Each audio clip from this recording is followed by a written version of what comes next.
Hello guys and welcome to Skynomics academy. मेरा नाम सुनील कुमार यादव है और आज हम लोग इंपॉर्टेंट टॉपिक डिस्कस करने वाले हैं किससे रिलेटेड, जो कि है हमारा किससे रिलेटेड है भाई, कॉन्सेप्ट ऑफ प्रोडक्शन। कल हमने लॉन्ग रन और शॉर्ट रन को देखा था, जो कि जिसमें दो कॉन्सेप्ट के बारे में देखा था कि लॉन्ग रन क्या होता है भाई। लॉन्ग रन किस कॉन्सेप्ट से रिलेटेड है? रिटर्न टू अ स्केल, कि कोई भी बिजनेस को अगर स्केल करना है तो वो बिजनेस किस हिसाब से चलता है? लॉन्ग रन के हिसाब से।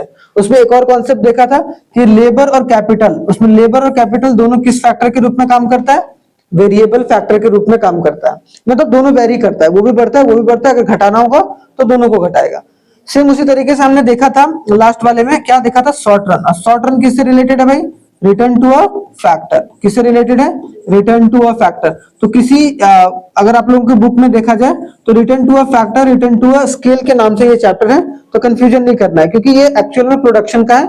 जैसे आप थोड़ा सा अगर दूसरा किताब देखो तो ठीक है, तो याद रखना इंपॉर्टेंट है। आज हम लोग डिस्कस करेंगे इनके एलिमेंट के बारे में कि प्रोडक्शन के किन तीन एलिमेंट के बारे में जो आपके सवाल पूछे जा सकते हैं एग्जाम में। तीनों को देखेंगे। जैसे कि सबसे पहला है, अगर देखा जाए concept related to the production, तो अगर प्रोसेस ऑफ प्रोडक्शन, कभी भी कोई भी प्रोडक्शन अगर हो रहा होता है तो उसमें ये तीन चीजें जो है वो आपको देखने को मिलती हैं: टोटल प्रोडक्ट, एवरेज प्रोडक्ट और मार्जिनल प्रोडक्ट। हमने क्या बताया भाई, मान लो एक लेबर है, इसको लेबर, यहाँ पर लेबर, और यहाँ पर मान लो कि टोटल प्रोडक्ट इधर लिख देते हैं और मार्जिनल प्रोडक्ट इधर लिखते हैं और हम लोग एवरेज प्रोडक्ट इधर लिखते हैं। सिंपल तरीके से समझना। फिर यहाँ पर दो तीन एग्जांपल दूंगा, फिर उसके बाद समझ में आ जाएगा आपको। ठीक है, पहला देखो, एक लेबर था, मतलब एक लेबर ने कितना प्रोडक्ट बनाया? 50। ठीक है, कोई भी यूनिट, जो बिस्किट बनाया 50 बिस्किट बनाया। दो लेबर तो इसने 100 बिस्किट बनाया। तीन लेबर है, मान लो कि 120 बिस्किट बनाया। ठीक है, तो ये टोटल प्रोडक्ट में तो कोई दिक्कत ही नहीं है। दिक्कत किसमें?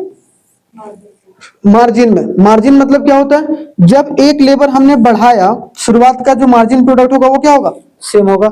एक हमने जब लेबर बढ़ाया तो हमारा प्रोडक्शन जो है कितना बढ़ा घटा? 50। ठीक है, उसके बाद जब हमने तीसरा लेबर किया तो कितना हुआ? 2 से 3, मतलब एक बढ़ाया तो इससे कितना बढ़ा घटा? 20। देख रहे हो? तो बड़े में से छोटा माइनस कर दो, बड़े में से छोटा माइनस कर दो, आ गया। एवरेज क्या होता है भाई?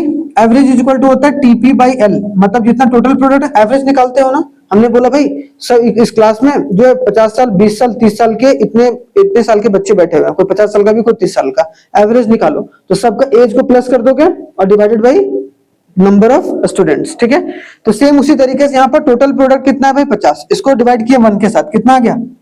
50। ठीक है, उसके 2 को कितना आ गया? 50। और यहाँ पर कितना आया? 3 से अगर डिवाइड किया टोटल प्रोडक्ट का तो 40। देख रहे हो? तो ये तीन चीजों के बारे में आज हम लोग समझेंगे और इसका एक लॉ होता है जिसको हम लोग लॉ ऑफ वेरिएबल प्रोपोर्शन बोलते हैं।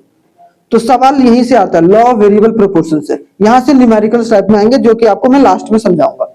ठीक है, अब देखो भाई, यहाँ पर सबसे पहला कॉन्सेप्ट क्या है? Total product. टोटल प्रोडक्ट का दूसरा नाम कभी कभी इस्तेमाल किया जाता है टोटल फिजिकल प्रोडक्ट के बारे में बात किया जा रहा है। ठीक है, टोटल फिजिकल। यहाँ पर सर्विस के बारे में कम बात कर रहे हैं हम लोग। क्या? फिजिकल जो प्रोडक्ट है, जो बनता है, जो हमें छू सकते हैं, जिसे महसूस कर सकते हैं, वो सब। It is the sum of the total output produce by all the units of the labour, कि जितने भी लेबर हैं उनके द्वारा जितना भी आउटपुट एक तरीके से किया जा रहा है, खास करके जो फिजिकल प्रोडक्ट बनाए जा रहे हैं, उसको हम लोग क्या बोलेंगे? Total product. ठीक है, with the other factor of production, जो भी और सारे फैक्टर से मिलकर बने। हो सकता है कैपिटल तो लगा ही होगा, तो लेबर काम तो कर रहा है लेकिन उसमें पैसा लगा होगा, तो कैपिटल का इस्तेमाल करके जो भी लेबर कुछ बना रहा है। ठीक है, it is also referred as total physical product of a variable input, कि वेरिएबल इनपुट का फिजिकल प्रोडक्ट के रूप में भी देखते हैं। जैसे TP, TP is equal to formula होता है, याद रखना, टीपी इज इक्वल टू क्या होता है? AP into L. ठीक है, याद रखना है, एवरेज प्रोडक्ट इंटू लेबर। जैसे कि यहाँ पर देखो, एवरेज प्रोडक्ट यहाँ था और लेबर इंटू करो, कितना आया? 50। 50 इंटू 20 कितना करो? आ गया। एपी यहाँ पर 3 करो, 43 से कितना हो गया? 120। देख रहे हो? तो यहाँ क्या हो गया? एवरेज प्रोडक्ट को जब लेबर के साथ इंटू कर रहे हैं तो हमारा क्या आ रहा है? Total product. तो बस ये समझाने का मेरा यहाँ मकसद था, जो कि यहाँ पर क्लियर हो गया। तो टोटल प्रोडक्ट समझ में आ गया। दूसरा अगर देखा जाए, एवरेज प्रोडक्ट क्या होता है? एवरेज मतलब आप शुरुआत से पढ़ते हैं कि sum of the total number divided by the number of items. ठीक है, यहाँ देखो, इट इज पर यूनिट। यही एवरेज का मतलब यही है ना, कि मान लो कि 5 लेबर था भाई और 5 लेबर ने जो है वो 50 गुड़ बनाया, तो आप ये बताओ कि एवरेज हर एक पर यूनिट, हर एक लेबर जो है एवरेज कितना बनाया है। तो हम लोग डायरेक्ट क्या करते हैं भाई, 50 डिवाइडेड बाई 5, ठीक है। तो यहाँ पर टीपी बाई एल होगा, सॉरी यहाँ प्लस आ गया ना, टीपी बाई एल होगा, मतलब TP divided by L, total number of, total product जितना भी है और लेबर से उसको डिवाइड कर देंगे। तो यहाँ क्या हो गया, it is the per unit production of variable factors. जो वेरिएबल फैक्टर होता है ना, लेबर कांस्टेंट फैक्टर होता है क्या, फिक्स फैक्टर होता है नहीं ना, वेरिएबल फैक्टर जिसको वैरी हम बढ़ा या घटा सकते हैं।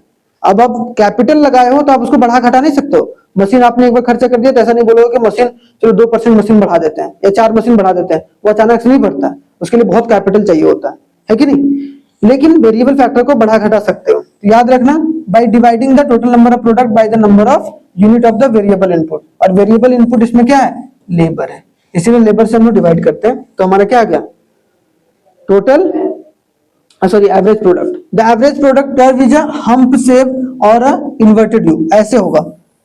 एवरेज प्रोडक्ट का जो शेप होता है हमेशा हम्प शेप होता है, ठीक है, और एक तरीके से इन्वर्टेड यू। इन्वर्टेड यू का मतलब यू तो ये हो गया, इसका ऐसे कैसे होगा, उल्टा। ये किस तरीके का बनेगा, कौन सा बनेगा भाई, एवरेज प्रोडक्ट का, ठीक है, शेप होगा। अभी आपको डायग्राम में भी दिखा दूंगा, ठीक है। आगे आ जाते हैं भाई, मार्जिनल मैंने क्या बताया कि एक लेबर ने 50 बनाया, दूसरे लेबर ने बनाया, मान लो कि 2 लेबर मिलके बनाया 80, तो एक लेबर बढ़ाने से हमारा जो टोटल प्रोडक्ट है वो कितना बढ़ा या कितना घटा, ठीक है। तो कितना हुआ, 30 हो गया। तो यहां पर हम 30 निकाल रहे हैं, ठीक है। तो याद रखना कि जो मार्जिनल प्रोडक्ट होगा वो हमेशा क्या होगा भाई, it is the change in the total product, total product का चेंज होगा। ये टोटल प्रोडक्ट है, चेंज का मतलब मैंने बताया बड़े में से छोटा माइनस।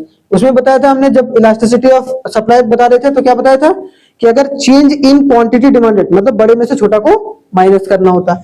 सेम उसी तरीके से मतलब चेंज इन टोटल प्रोडक्ट होगा भाई, ठीक है, as a result of the unit change in, देखो यूनिट चेंज होगा, ठीक है, unit change in the input of the variable factor. और जितना वेरिएबल फैक्टर में चेंज हुआ मतलब चेंज इन एल, कि जितना लेबर में चेंज हुआ, लेबर में एक बढ़ा घटा, बड़े में से छोटा माइनस किया, और अगर टोटल प्रोडक्ट में जितना चेंज हुआ उसी को अगर हम लोग डिवाइड कर देंगे तो हमारा क्या निकल जाएगा, मार्जिनल। आई बात समझ में, मार्जिनल प्रोडक्ट समझ में आया। Marginal product is the addition made to the total product by employing an additional unit of variable input. कभी भी वेरिएबल इनपुट कभी भी लिखो तो आप क्या समझना है, लेबर समझना है, ठीक है। And keeping the other input unchange, उसके अलावा सारे इनपुट जो है सेम है, हमारे पास जितना मशीन था उतना ही है, लेकिन बस हमने लेबर को चेंज किया जिसकी वजह से टोटल प्रोडक्ट चेंज हुआ। क्लियर। जिसका दूसरा क्या फॉर्मूला होगा भाई, टीपीएन माइनस टीपीएन माइनस 1, ठीक है। अब जैसे देखो एमपी nth है, ठीक है। अब समझो कि मुझे MP2 निकालना हो, एक तो ये फॉर्मूला आपको पता होना चाहिए भाई, सिंपल सी बात कि change in total product divided by change in labour, and labor is the variable factor here, ठीक है। तो n है तो मान लो कि n मतलब दूसरा नंबर का निकालना है भाई, तो मान लो कि मार्जिनल प्रोडक्ट ऑफ सेकंड, तो n के जगह पर क्या लिखेंगे हम लोग यहाँ पर 2, और यहाँ पर टीपी n के जगह पर क्या लिखेंगे 2 माइनस 1। तो यहाँ क्या होगा, टीपी2 कितना है, टीपी दूसरा नंबर कितना है 80, हाँ या ना।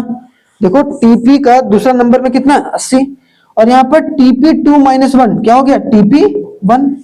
2 माइनस 1 कितना हुआ, 1 हुआ कि नहीं हुआ। उसके बाद अगर देखा जाए तो 80 माइनस टीपी1 कितना हुआ 50। तो यहाँ क्या किया, 50 को माइनस किया तो हमारा कितना आ गया 30, यहाँ भी कितना है 30। तो आप दोनों तरीके से निकालोगे तो बस फॉर्मूला याद रखना, इसके 2 फॉर्मूले होते हैं, ठीक है। क्या, change in total product by change in L, और एक मार्जिनल प्रोडक्ट का यूनिट टर्म क्या होता है, टीपीएन माइनस 1। क्लियर यहाँ तक।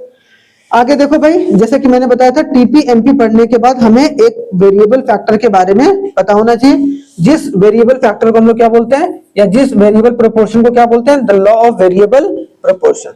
याद रखना, रिटर्न टू अ फैक्टर में ये इनबिल्ट होता है, मतलब क्या बोला गया, लॉ ऑफ वेरिएबल प्रोपोर्शन, और इसको हम लोग रिटर्न टू अ फैक्टर बोल रहे हैं। अब हम कभी भी अगर रिटर्न टू अ फैक्टर सोच रहे हैं तो हमें क्या समझ में आना चाहिए, शॉर्ट रन। अगर रिटर्न टू अ स्केल कहीं पर लिखा गया तो आपके दिमाग में लॉन्ग रन। तो यार रिटर्न टू अ फैक्टर है, इसका मतलब ये शॉर्ट रन के बारे में बात किया जा रहा है भाई, सिंपल सी बात है कि शॉर्ट रन में लॉ ऑफ वेरिएबल प्रोपोर्शन किस तरीके से काम करता है। तो this law is only applicable in a short run with a combination of fixed and variable factor.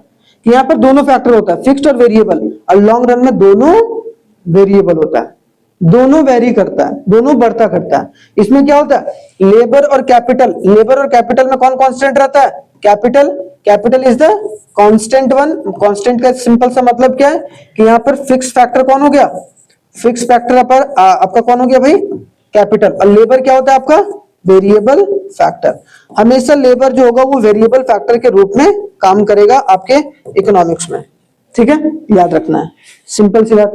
तो यहां बोला in terms of marginal physical product, in terms of MP, this law states that as more and more units of variable factor, कि जितना ज्यादा labour हम employed करते जाएंगे, किसके साथ, फिक्स फैक्टर के साथ, उस मशीन के साथ, जो भी मशीन इस्तेमाल कर रहे हैं और जो भी लेबर है, अगर हम वेरिएबल फैक्टर मतलब लेबर को जितना बढ़ाते जाएंगे, then the marginal product initially rise, तो उस वक्त मार्जिनल प्रोडक्ट शुरुआत में क्या होगा, बढ़ेगा।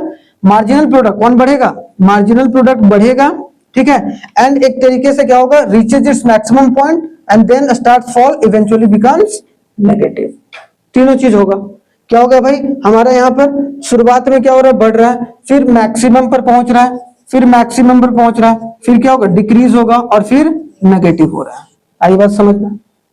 दूसरा अगर देखा जाए in terms of total physical product, अगर टीपी के बारे में देखा जाए, according to this law as more and more units of a variable factor, जैसे जैसे लेबर बढ़ाएंगे तो इसमें क्या होगा कि यहां पर इनिशियली जो होगा राइज करेगा as a increasing rate, increasing rate में, बढ़ते क्रम में, मतलब क्या, अगर मान लो 5 से बढ़ रहा है तो अब 8 से बढ़ेगा, मतलब पहले 5-5 बढ़ रहा था, अब कितना बढ़ रहा है, 8-8, तो इंक्रीजिंग रेट हो गया, इंक्रीजिंग रेट में। Then at a diminishing rate, फिर डिमिनिशिंग रेट पर फिर बढ़ेगा, लेकिन 8 से नहीं बढ़ रहा है, फिर कितना बढ़ रहा है, 3 से बढ़ रहा है, 2 से बढ़ रहा है, मतलब पहले से ज्यादा ही बढ़ ही रहा है लेकिन कम बढ़ रहा है, समझ रहे हो, तो उसको हम लोग डिमिनिशिंग रेट बोल रहे हैं। And reaches to its maximum and becomes constant and finally diminishes, so जाएगा, कांस्टेंट होगा, फिर डिमिनिश होगा, ठीक है। तो इसको देखो, जो मैंने यहां पर बोला कि वे 3 जो काम आपको देखना है, सबसे पहले इसको दिखाता हूं मैं, ठीक है। यहां पर देखो, लॉ ऑफ वेरिएबल प्रोपोर्शन में शुरुआत में क्या है, ये टोटल प्रोडक्ट है, ये मार्जिनल प्रोडक्ट है। टोटल प्रोडक्ट में मैंने क्या बोला, शुरुआत में क्या होगा, बढ़ेगा, लेकिन किससे, इंक्रीजिंग रेट से, बताया।